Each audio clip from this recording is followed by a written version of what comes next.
Born around 400 AD on an ice-cold alien planet, the next thing we know about Roger is that he killed and ate his father at the age of 15.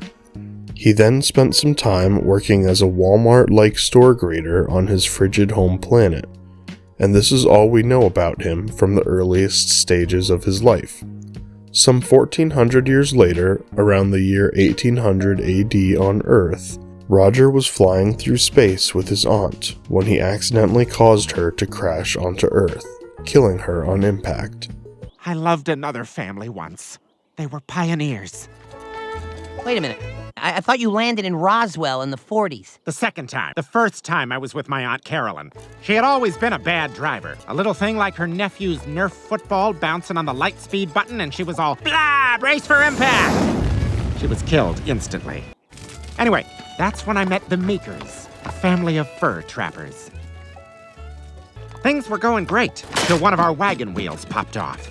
But I was in better shape than the Meekers.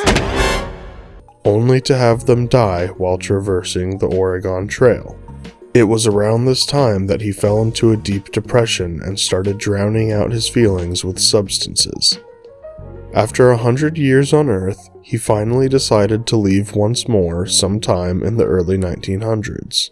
After spending some time with his species once again, he found himself in love with and engaged to another member of his species, only to be caught cheating in the year 1947. You know, I was thinking this weekend we could go out with Derek and Tommy. What do you think, honey? Hello? Roger! Oh my God, okay, wow. Can we please be grown-ups about this? Because I can't. He was then unknowingly marooned back on Earth where he'd been picked up from, and told that he was there to decide the fate of the Earth and to send up valued human specimens for their spaceship mall. Eventually he learns that as revenge, his ex had put a note on his ship calling him a crash test dummy while telling him that he was the decider. Once crashing back on Earth, he spends the next 5 decades partying, living as multiple personas, drugging kids, and creating MDMA. I made it! It's 1981! Mr. Nagel, sir, I have traveled a great distance to see you. You paint my dream girl today, and I need to know who she is. I'll help you on your lover's quest.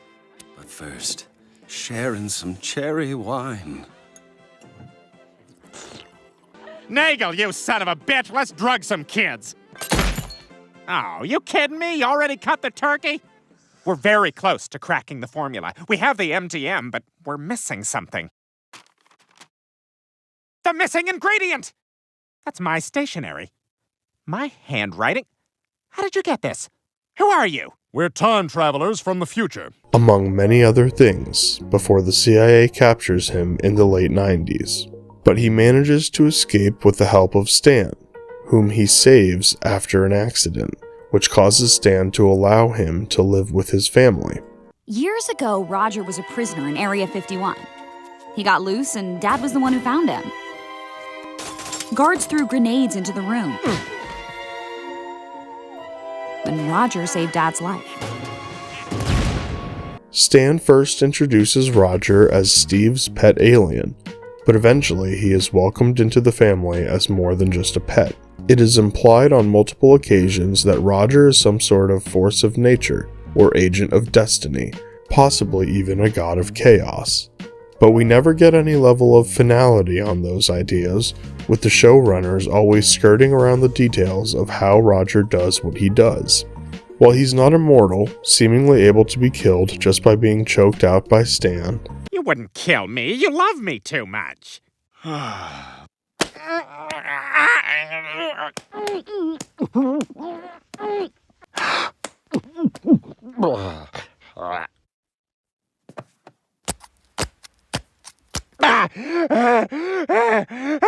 See? You're mean! And you're a pain in my ass. He does possess a great number of superpowers, including a healing factor, super leg strength, mind reading, and super speed, among many others.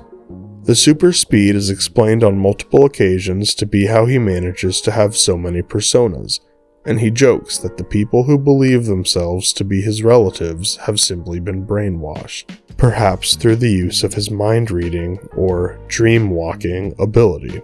All in all, I don't think the showrunners of American Dad seem to care about continuity or character history, instead simply using Roger and his antics as narrative tools, with the most minimal amount of effort necessary to meld whatever they need from him into the show's already existing history.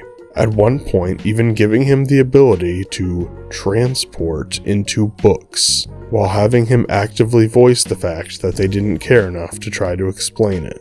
I could use my alien powers to place us in one of these stories. You can do that? You know it, but I've never done it before, so it could be highly risky. It could also be smooth sailing. Lots of variables here. I'm a poop detective, not a book scientist. Roger, put me in the damn book! How about we take a trip to the ballroom? That sounds fun. Oh, this kind of ballroom. His blood has also been no less than 3 different colors throughout the show, and the showrunners frequently acknowledge within the show the fact that there are so many inconsistencies, usually as a lazy joke, rather than putting the effort into writing a real explanation or doing any actual world building. He is still an incredibly interesting character, and by far the fan favorite.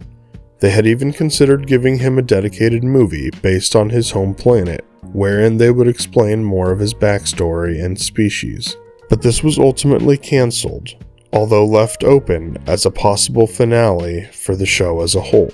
I personally would love to see some more of Roger's species and his home planet, and hope they really do this one day, though I don't want them to end the show in order to do it. That's all for this video. Thank you all so much for watching. I hope you've enjoyed, and I'll see you next time.